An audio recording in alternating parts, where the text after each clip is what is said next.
Angeles, California, and part of the ISODC, which is the International Society of Organization Development and Change organization. We're a non-for-profit organization that functions outside of inside the United States and affiliated with many other OD organizations throughout the world. Thank you so much. Sir, for the audience, could you please share some top trends in organizational development and change management in US, for example? So all organizations really use some versions of OD, organization development, whether it's change management, whether it's lessons learned, whether it's coming up with hiring plans, whether it's looking from a futuristic standpoint of where the organization is going to go. All these are really OD practices that we do often, all the time. Sometimes we do it in reaction. And what OD does is it plans for those things in a more organized manner. It references examples or lessons learned from other organizations and applies the best of those to that particular organization at that very moment, because it's constantly changing. And one thing about ISODC is that change portion, getting people prepared for change, comfortable for change, used to change, recognizing change as positive, are all the things that OD practitioners do. Okay, thank you. So, from what I understand, change is the hardest part of any organization, right? So, what practices can an organization deploy so that the change management is smooth, in the organization?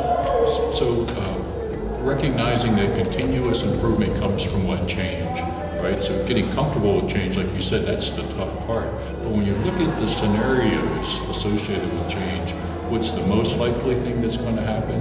What's the least likely thing that's going to happen? What's the most probable thing that's going to happen? Then all of a sudden, the worst thing that's going to happen is likely not that bad.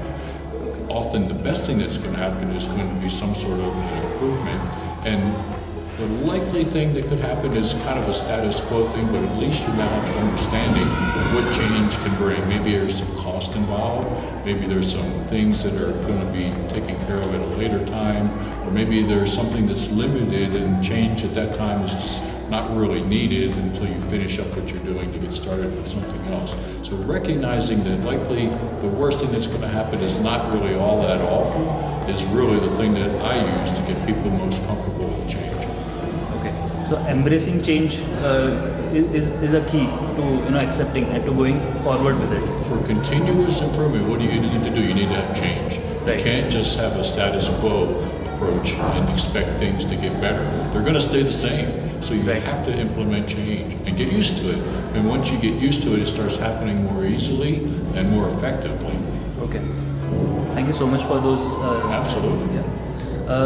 How has your experience been at INCON today, so far? So INCON was just kind of a recap of a few things. So I've had the opportunity to talk to a couple of the institutions, of course one in Mumbai and one here in Pune. Okay. And the energy of the room of students getting their MBA degrees from ASM is just incredible. And again, leaders like me, leaders that are out there in OD, we need to be able to harness that potential and put it to good use. And how we do that is by delivering tools that say a student may be able to use as they go forward with their job. Tools, as you mentioned, respecting change or change management or things likely that they're going to see in their careers going forward. So having that energy from those students is kind of a perpetual thing.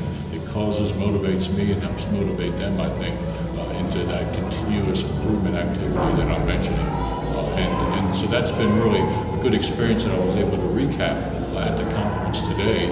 And of course, having Dr. Ronald on the line to answer the harder questions or the ones that the president of the organization maybe should be addressing versus me makes it even more positive. And one of the things that I really took from this is seeing the folks see our relationship in the ISODC, Dr. Ronald and mine as a support person in the organization. I think people were all over that. I had several comments from people today, students and practitioners, and saying, that they love our relationship and that can be had by anybody. It's just not just me and him. It can be had by anyone in the ISODC organization. So I think that was a real positive name for today, and it recapped in the convention, the conference. Thank you so much for that answer. My second last question is how important are events like INCON, for academic research and organizational development also? Yeah, well, so INCON is a conference that I've known about for some time, and Professor Jay he kind of enticed me to do it, and it was a little bit of a last minute thing, and ended up being a little tougher to schedule at the last minute than if it were planned. But I'm so happy that we seized the moment and took advantage of this. This was such a ripe opportunity to be here this time.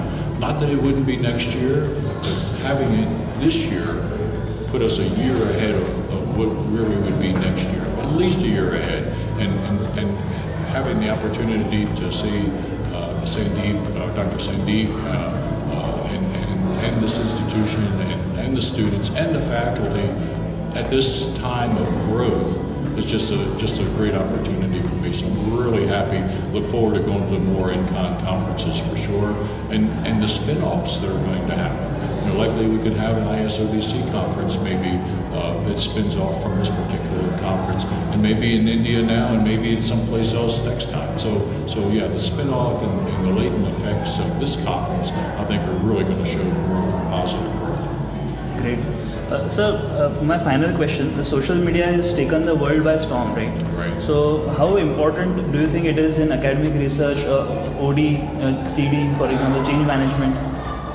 Social media, you can affect a lot of people's attention at once, right? Social media is our future, like it or not. I mean, it is our path forward to information, and information is gold, right? I mean, data is gold. IT, information technology, is gold. So social media is our answer, I think, going forward to understanding more there is to life, more there is to education, more there is to spirit, more there is to just the universe. So it's our avenue. We have to be careful. We have to be careful not to be led down the wrong paths, or maybe take a path that we shouldn't be taking, and that's easy to do with social media. There's not a lot of barriers, or not a lot of boundaries, or not a lot of police force that keeps you on that right course. So it's up to us as individuals to make sure that we're following that right path for social media. It is so powerful, right? It's social media. It's the world's media of information. So we have to be careful where we take it and where we let it take us. But all in all, managed correctly, social media is no question is our present and future, no question about it. Okay, thank you so much, sir. Sir, ASMA TV is India's first YouTube channel for academicians. And sir, any final words for our community? Well, I think you're doing the right things. You're taking the right steps. You're here at a conference. I think you should do more conferences. Network. Network is based on trust. I think by doing what you're doing, we're trusting you. You're trusting us, and I think that's the right avenue to take with social media. Again, not to go down those wrong paths. So no. I mean, as far as my input is concerned, I think it's such a good network tool.